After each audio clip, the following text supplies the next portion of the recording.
This is a deeper dive um, into what we were talking about in the last deep dive video, helping sort of flesh out.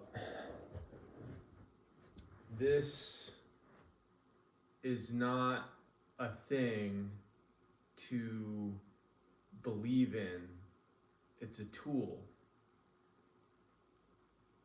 to help you see and to help deepen the spaces around you for you.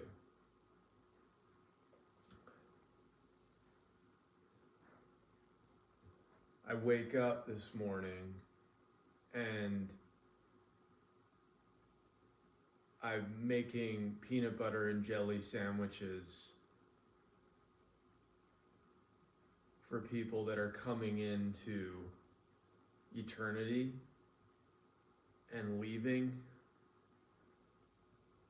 coming and going, and I'm making peanut butter and jelly sandwiches for people at the gates and handing them out. And there are elevators everywhere taking people higher and higher. Floor 45.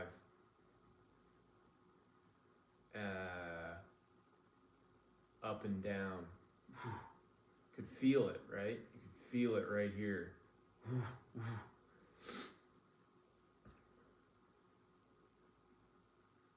But waking up into that, right? So it's not forgot it.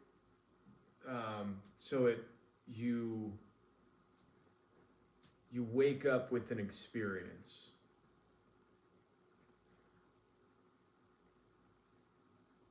That you're tying into the story.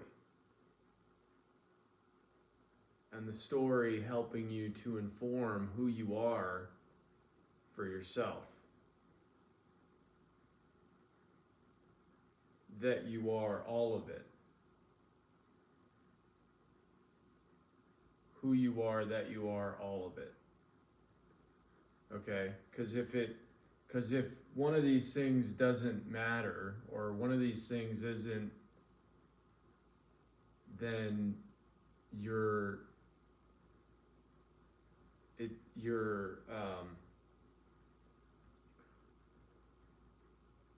I don't want to use the word invalidation, but you're invalidating, or you're not yourself. So whatever experience you had is dismissed and it doesn't matter, really. But if it all matters, and all of a sudden everything that's showing up for you in your experience is part of who you are for yourself. And there's the layers of it where you don't even know that you are not for yourself, your experience. There's the layers of it where we've been so indoctrinated into believing that we're not this, but we're that. We're not that, but we're this. We're this, but we're that. Not that, but we're this. You could go all the way, there's tons of this, right? But if you can look out at the landscape of your life and truly embrace, it's not even embrace, it's just who you are. That's a much different relationship. And that relationship gives you who you are, which gives you your actions, which gives you your experience, which is all one. It's all happening at the same time in the now.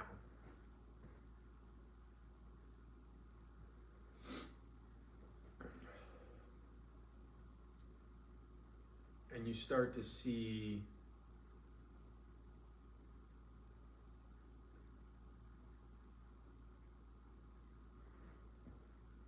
I don't want to use a lot of words here because it then you might liken it to something else, and it kind of loses something when that happens. When you is it Bubbles and I talk about this a lot, but when you like something, it diminishes it because you stop sort of looking at it, you know? Oh, I like that. Oh, I don't like that. Oh, I like that. Oh, I don't like that.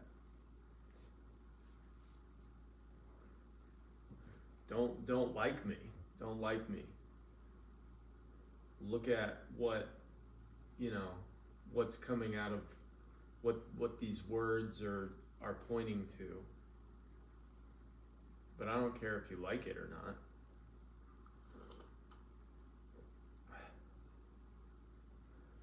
So, yeah, I'm interested too because this is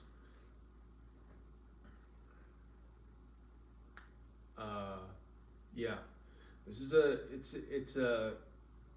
it has to,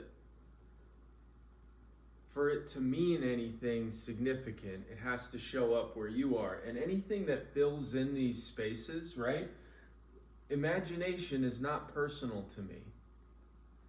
Dreams are not personal to me, right? That's not a formula that is proprietary knowledge. Ideas, not personal. Senses, feelings, not personal. Not proprietary knowledge here. What fills this in, though, is most. And by the way, another thing too, I forgot to mention yesterday, is that you might have some combination of these things, right? Where, you know, your imagination and your dreams and your senses and your ideas have merged. So you can't distinguish, right? If you've ever done psychedelics, you might have this experience where it's all kind of one sort of glob of experience. And there are no barriers. It's not as distinct. You don't, you know. Or if you, in my experience, I'm now experiencing my dreams beyond the dream. And the boundaries between my dreams and the world are thinning. And I'm practicing actively doing that because you can do this, right? So if you are in a dream and you're kind of starting to wake up, you can start to tie things together. So tying the dreamscape in with the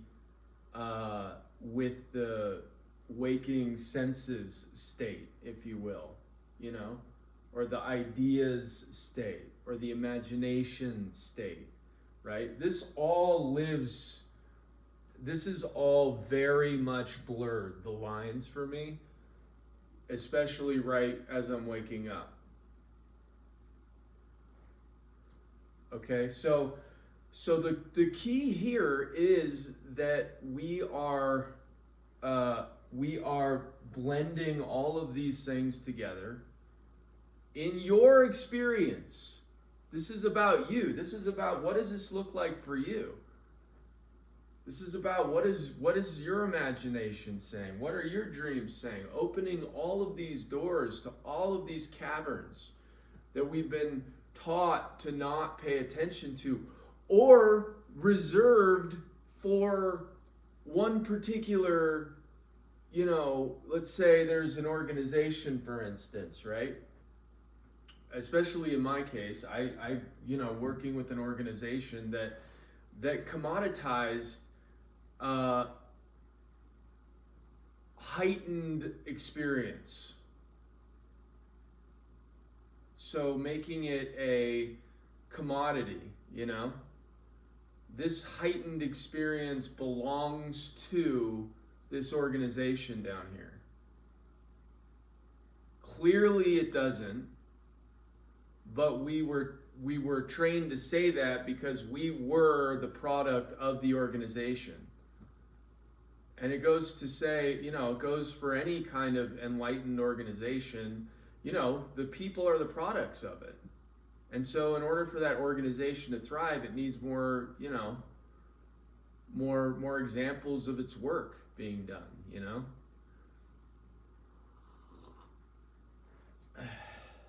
Yeah, I know, this is I mean, you know,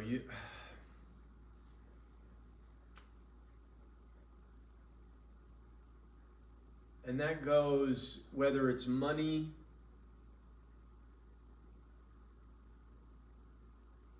or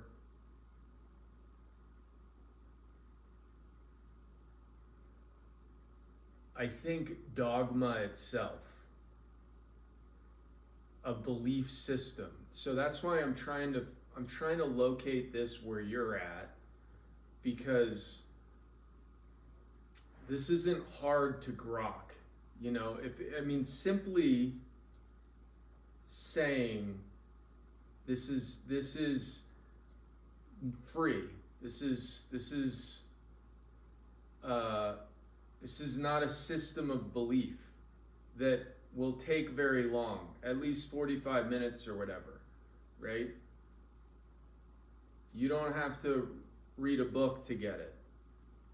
And it's not like the things that you have to read a book to get to are bad at all. They're amazing, and but making accessibility, we're making the depths accessible. Making the depths accessible, and the only way you get to the depths is not through dogma. You get through it right here in your own experience. It's the only way to get to depth. There's no way out. There's no escape from yourself. You can't go. You can go to a mountain somewhere and study. You know, you can do those things. That's totally thing. But the depth is not here in this diagram. Depth is where you're at. And right now in this video, in these series of videos with the shepherds, I'm trying to point to that you can get to it where you're at. And here's a tool you can use. Here's the tool you can use to get to depth, and I want to know what it looks like for you. I want to see you try this on, where where all of these things matter, because the source root is unearthed. Remember the source root where the myth won? Reality and not reality, right? That we decided on that at some point, and then we use agreements to survive in a social organism. We use agreements. And those agreements are predominantly based in ideas, because it's hard to agree on the rest of it, because that's all subjective. So we've categorized the subjective stuff, put it off to the side. It's not as important as the ideas we can agree on. So we build institutions, we institutionalize it. Timestamps, remember, because we're trying to prove the reality that we can't hold it all of who we are, all the entirety of our experience, because some is real and some is not. We're actually talking about, are we real? We're actually asking this question, not this question. It's actually, are we real? Not, is that thing that crazy guy is saying real? We're saying, are we real? And then to answer that, this is all really deep shit, right? This is deeply happening for you in your experience. Then you're creating timestamps or identity stamps. Those are helping you to reaffirm that you are real and confirm your existence, right? We institutionalize those. Those ideas become property of ours. It's like who I am. This is who I am. This is my identity. It's all wrapped up. I got this identity. Those identities over time become institutionalized. You have groups of people that call themselves or wrap themselves up in an idea, and then those then you have fighting between those institutions, or fighting for resources, fighting for land, whatever it looks like, right?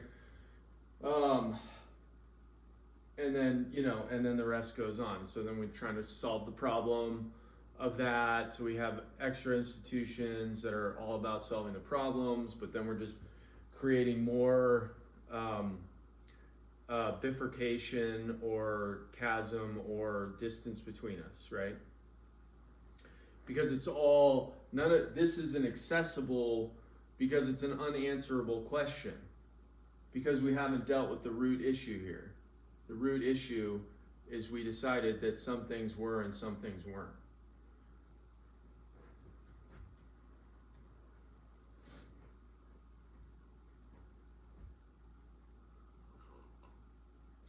So this is a tool for you to use. All of it matters. Notice your imagination. Notice your dreams now. Notice your ideas and your senses. Start blurring these things together. Just play with it. Anything that shows up for you in your experience, whether it's another human being and you know what you're going to see? You know what you're going to start to see? A lot of synchronicity. And that is what this is. I mean, what synchronicity is the blurring of the lines between. It blurs, so your imagination and your ideas, they blur together. And it's not clear what it is, but it's just like lines up. You see, a word, you see a person, it feels interesting or whatever it calls to you. Your senses, your imagination, ideas, there's no longer any lines there. And then you start to notice how much power is in that for you.